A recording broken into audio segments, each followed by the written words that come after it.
Feliz y bendecido día, aprendiendo un curso de milagros. El secreto de la verdadera oración es olvidarte de las cosas que crees necesitar. Pedir algo específico es igual que ver el pecado primero y luego perdonarlo. Del mismo modo, al orar pasas por alto tus necesidades específicas, tal como las ves, y las dejas en manos de Dios. Ahí se convierten en los regalos que le haces, pues le dicen que no antepondrás otros dioses a Él, ni que quieres otro amor que el suyo. Este libro es un comienzo, no un final.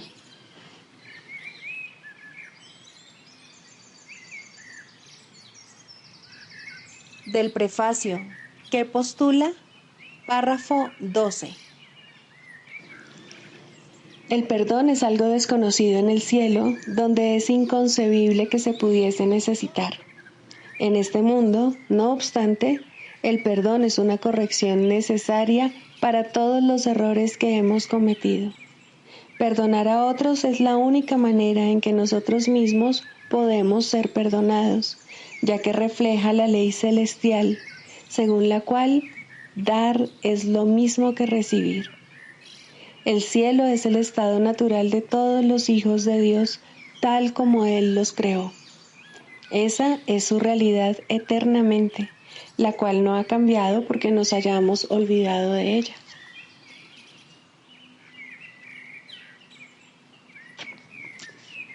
Introducción. Este es un curso de milagros. Es un curso obligatorio. Solo el momento en que decides tomarlo es voluntario. Tener libre albedrío no quiere decir que tú mismo puedas establecer el plan de estudios. Significa únicamente que puedes elegir lo que quieres aprender en cualquier momento dado. Este curso no pretende enseñar el significado del amor, pues eso está más allá de lo que se puede enseñar. Pretende, no obstante, despejar los obstáculos que impiden experimentar la presencia del amor, el cual es tu herencia natural. Lo opuesto al amor es el miedo, pero aquello que todo lo abarca no puede tener opuestos. Este curso puede, por lo tanto, resumirse muy simplemente de la siguiente manera. Nada real puede ser amenazado. Nada irreal existe. En esto radica la paz de Dios.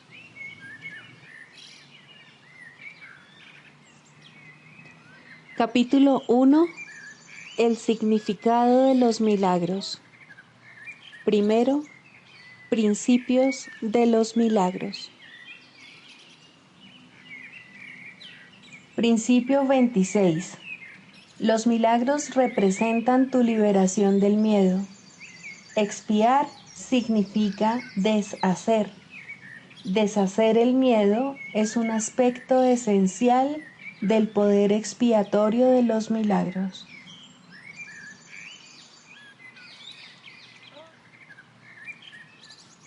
Capítulo 27.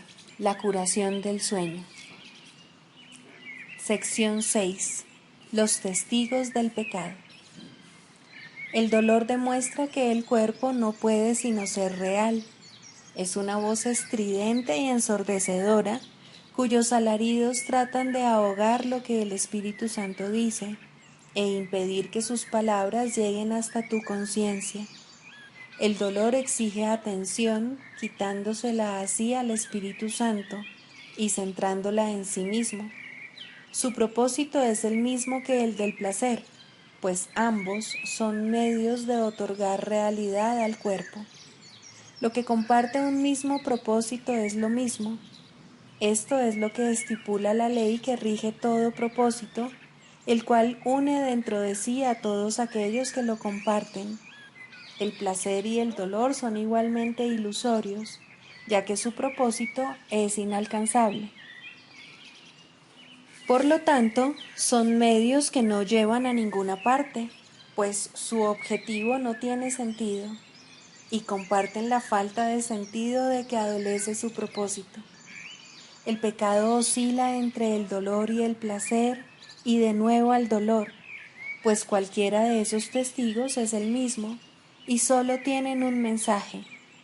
Te encuentras dentro de este cuerpo y se te puede hacer daño. También puedes tener placer, pero el costo de este es el dolor. A estos testigos se unen muchos más. Cada uno de ellos parece diferente porque tiene un nombre distinto, y así parece responder a un sonido diferente. A excepción de esto, los testigos del pecado son todos iguales. Llámale dolor al placer y dolerá. Llámale placer al dolor y no sentirás el dolor que se oculta tras el placer. Los testigos del pecado no hacen sino cambiar de un término a otro, según uno de ellos ocupa el primer plano y el otro retrocede al segundo. Es irrelevante, no obstante, cuál de ellos tenga primacía en cualquier momento dado. Los testigos del pecado solo oyen la llamada de la muerte. El cuerpo de por sí carece de propósito, contiene todas tus memorias y esperanzas.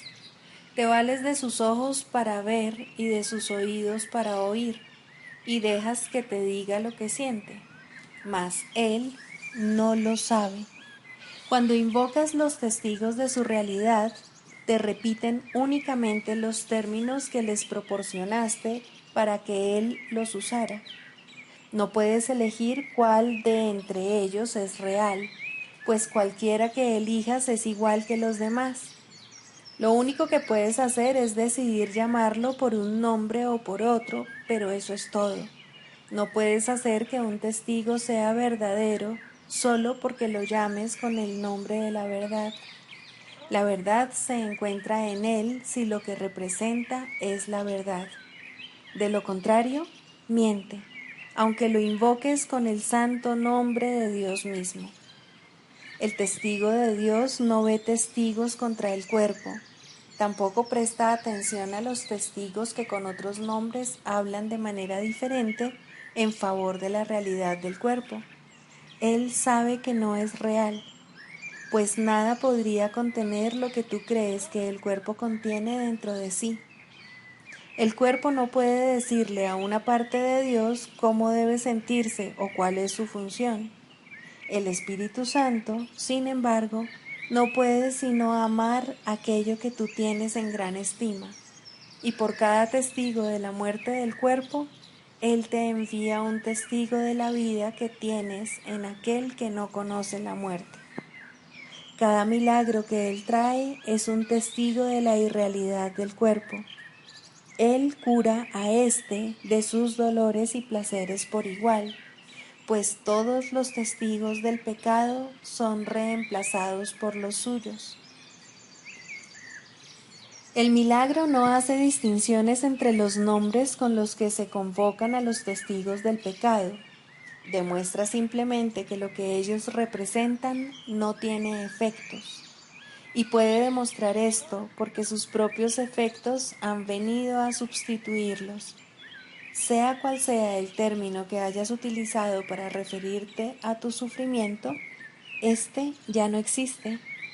Aquel que es portador del milagro percibe que todos ellos son uno y lo mismo, y los llama miedo. De la misma manera en que el miedo es el testigo de la muerte, el milagro es el testigo de la vida. Es un testigo que nadie puede refutar, pues los efectos que trae consigo son los de la vida. Gracias a él, los moribundos se recuperan, los muertos resucitan y todo dolor desaparece. Un milagro, no obstante, no habla en nombre propio, sino solo en nombre de lo que representa. El amor, asimismo, tiene símbolos en el mundo del pecado.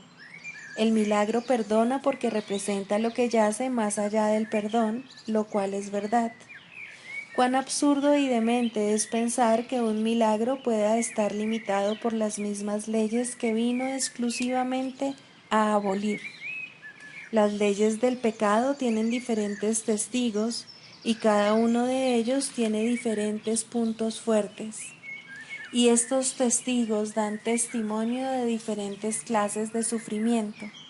No obstante, para aquel que envía los milagros a fin de bendecir el mundo, una leve punzada de dolor, un pequeño placer mundano o la agonía de la muerte no son sino el mismo estribillo, una petición de curación, una llamada de socorro en un mundo de sufrimiento. De esta similitud es de lo que el milagro da testimonio. Esta similitud es lo que prueba. Las leyes que consideraban que todas esas cosas eran diferentes son abolidas, lo cual demuestra su impotencia. El propósito del milagro es lograr esto, y Dios mismo ha garantizado el poder de los milagros por razón de lo que atestiguan. Sé, pues, un testigo del milagro, y no de las leyes del pecado. No hay necesidad de que sigas sufriendo, pero sí de que sanes, ya que el sufrimiento y la angustia del mundo han hecho que éste sea sordo a su propia necesidad de salvación y liberación. La resurrección del mundo aguarda hasta que sanes y seas feliz para que puedas demostrar que el mundo ha sanado. El instante santo sustituirá todo pecado solo con que lleves sus efectos contigo, y nadie elegirá sufrir más. ¿Qué mejor función que esta podría servir? Sana para que así puedas sanar, y evítate el sufrimiento que conllevan las leyes del pecado, y la verdad te será revelada por haber elegido que los símbolos del amor ocupen el lugar del pecado.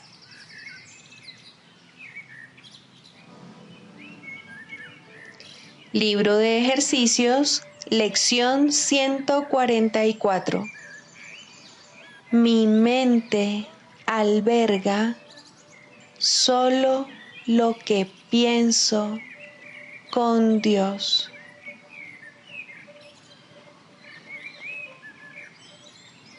No hay otro amor que el de Dios.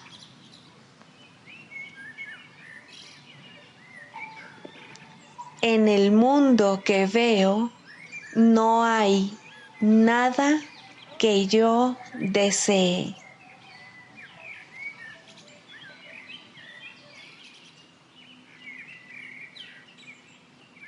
Del Manual para el Maestro, pregunta 4.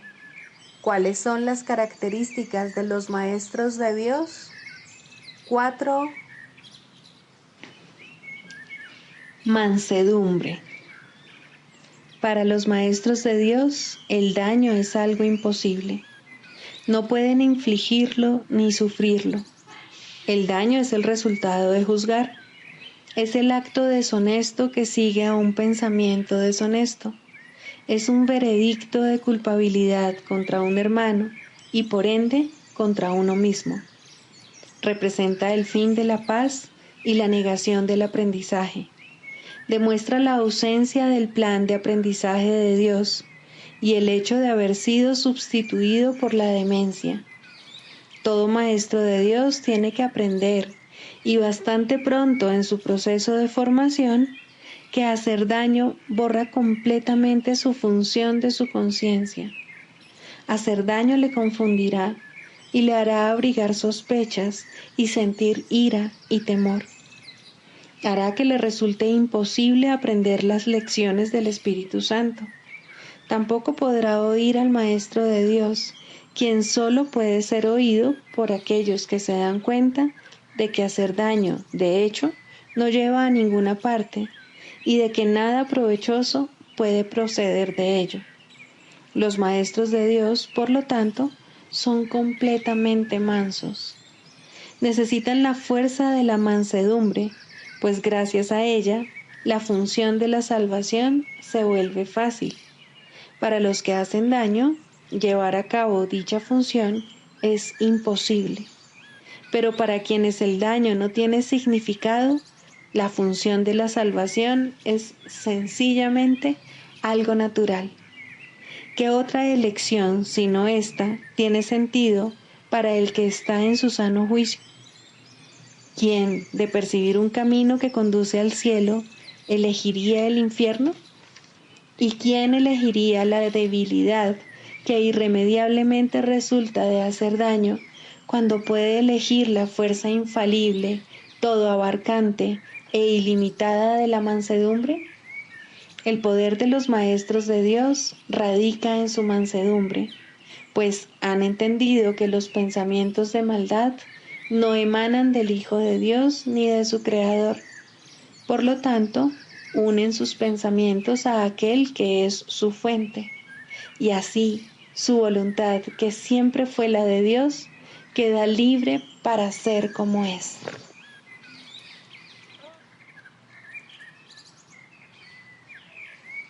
Manual para el Maestro, pregunta 24.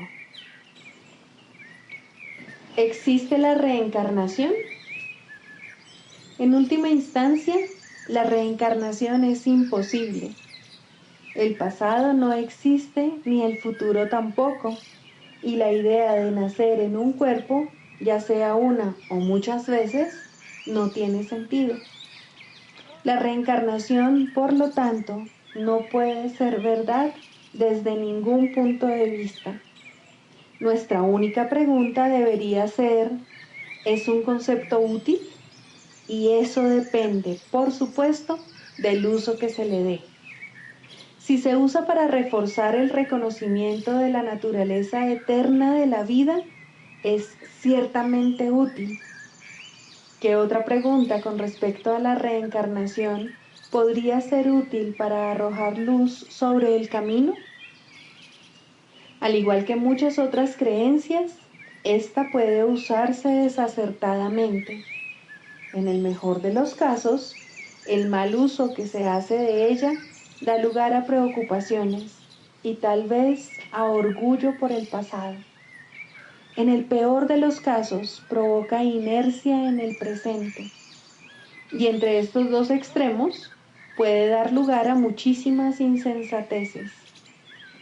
La reencarnación no sería, en ningún caso, el problema con el que hay que lidiar ahora. Si la reencarnación fuese responsable de algunas de las dificultades a las que el individuo se enfrenta ahora, la única tarea de éste seguiría siendo la de escapar de ellas ahora. Si lo que está haciendo es sentando las bases para una vida futura, aún así solo puede solventar el asunto de su salvación ahora. Puede que algunos hallen consuelo en el concepto, y si ello los consuela, su valor es evidente. Lo cierto es, sin embargo, que tanto los que creen en la reencarnación como los que no, pueden encontrar el camino que conduce a la salvación. Por lo tanto, no puede considerarse que sea una idea esencial en el programa de estudios. Siempre existe cierto riesgo en ver el presente en función del pasado, mas siempre hay algo bueno en cualquier pensamiento que refuerce la idea de que la vida y el cuerpo no son lo mismo. Para nuestros propósitos, no sería útil adoptar una postura definitiva al respecto. Un maestro de Dios debe ser igualmente útil para los que creen en la reencarnación como para los que no. Exigirle una postura definitiva simplemente limitaría su utilidad, así como su propia capacidad de decisión. Nuestro curso no se ocupa de ningún concepto que no sea aceptable para cualquier persona, independientemente de sus creencias previas. Bastante tendrá con lidiar con su ego como para añadir controversias sectarias a su carga. Tampoco sería ventajoso que alguien aceptara el curso prematuramente solo porque éste apoya una creencia que él ha albergado por mucho tiempo. No puede hacerse demasiado hincapié en el hecho de que lo que el curso se propone es una completa inversión del pensamiento. Cuando esto finalmente se logre, cuestiones tales como la validez de la reencarnación dejarán de tener sentido. Hasta entonces, es probable que sean simplemente motivo de controversia. El Maestro de Dios, por lo tanto, hará bien en alejarse de todas esas cuestiones, ya que aparte de ellas es mucho lo que tiene que enseñar y aprender. Debe aprender y enseñar que las cuestiones teóricas no son más que una pérdida de tiempo, puesto que desvían al tiempo del propósito que se le asignó. Si un concepto o una creencia tiene aspectos útiles, se le dirá. También se le dirá cómo usarlos. ¿Qué más necesita saber? ¿Quiere decir esto que el Maestro de Dios no debe creer en la reencarnación ni discutirla con otros que sí creen en ella? Por supuesto que no.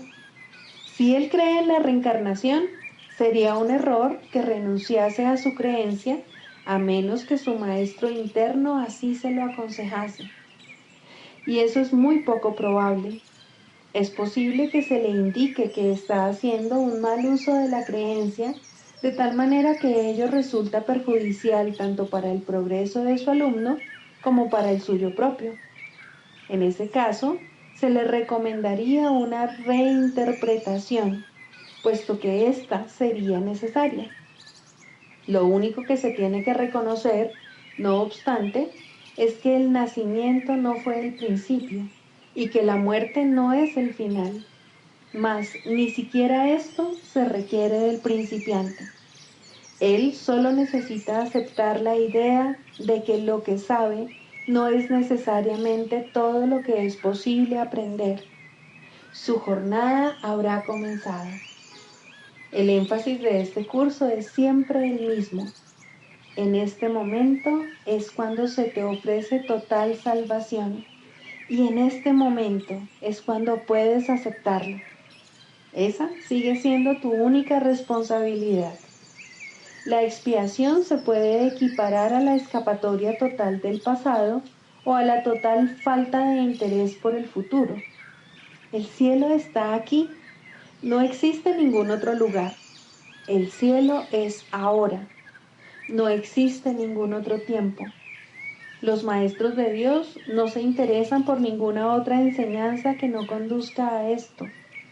Todas las creencias apuntan a ello si han sido interpretadas correctamente. En este sentido, se puede decir que su verdad está determinada por el provecho que resulte de ellas. Todas las creencias que facilitan el progreso se deben respetar. Este es el único criterio que este curso requiere.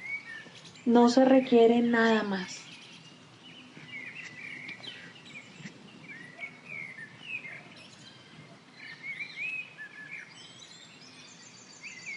Clarificación de términos. Mente, espíritu. El término mente se utiliza para representar el principio activo del espíritu, el cual le suministra a éste su energía creativa. Cuando el término va con mayúscula, se refiere a Dios o a Cristo, es decir, a la mente de Dios o a la mente de Cristo. El espíritu es el pensamiento de Dios que Él creó semejante a sí mismo. El espíritu unificado es el único Hijo de Dios o Cristo. En este mundo, puesto que la mente está dividida, los hijos de Dios parecen estar separados. Sus mentes, asimismo, no parecen estar unidas. En ese estado ilusorio, el concepto de una mente individual parece tener sentido. En el curso, por lo tanto, se describe a la mente como si consistiera de dos partes, el espíritu y el ego. El espíritu es la parte que aún se mantiene en contacto con Dios a través del Espíritu Santo, quien, aunque mora en esa parte, también ve la otra. No se usa el término alma, excepto en citas directas de la Biblia, por ser un término sumamente polémico. En cualquier caso, sería un equivalente de espíritu, entendiéndose que, al formar parte del ámbito de Dios, es eterna y nunca nació. La otra parte de la mente es completamente ilusoria y solo teje ilusiones. El espíritu conserva su potencial creativo, pero su voluntad, que es la de Dios, parecerá estar cautiva mientras la mente no esté unificada. La creación continúa imperturbable, porque esa es la voluntad de Dios. Dicha voluntad está siempre unificada y por lo tanto no tiene significado en este mundo, no tiene grados ni opuestos. La mente puede gozar de rectitud o estar errada dependiendo de la voz que escuche. La mentalidad recta escucha al Espíritu Santo, perdona al mundo y en su lugar ve el mundo real a través de la visión de Cristo. Esta es la visión final, la última percepción, la condición en la que Dios mismo da el paso final. Ahí, al tiempo y a lo ilusorio les llega su fin. La mentalidad errada escucha al ego y teje ilusiones, percibe el pecado, justifica la ira y considera que la culpabilidad, la enfermedad y la muerte son reales. Tanto este mundo como el mundo real son ilusorios, pues la mentalidad recta simplemente pasa por alto o perdona lo que nunca ocurrió. Por lo tanto, la mentalidad recta no es la mentalidad uno de la mente de Cristo, cuya voluntad es una con la de Dios. La única libertad que aún nos queda en este mundo es la libertad de elegir, y la elección es siempre entre dos alternativas o dos voces. La voluntad no está involucrada en la percepción a ningún nivel y no tiene nada que ver con el proceso de elegir. La conciencia es el mecanismo receptor, el cual recibe mensajes tanto del plano superior como del inferior, del Espíritu Santo o del ego. La conciencia tiene niveles y puede cambiar drásticamente de uno a otro, pero no puede trascender el dominio de lo perceptual. En su nivel más elevado, se vuelve consciente del mundo real y puede ser entrenada para hacer eso cada vez con mayor frecuencia. Sin embargo, el hecho mismo de que tenga niveles y de que pueda ser entrenada demuestra que no puede alcanzar el conocimiento. Sigamos a Jesús haciendo del perdón algo tan natural como respirar y algo tan vital como el aire. Amén.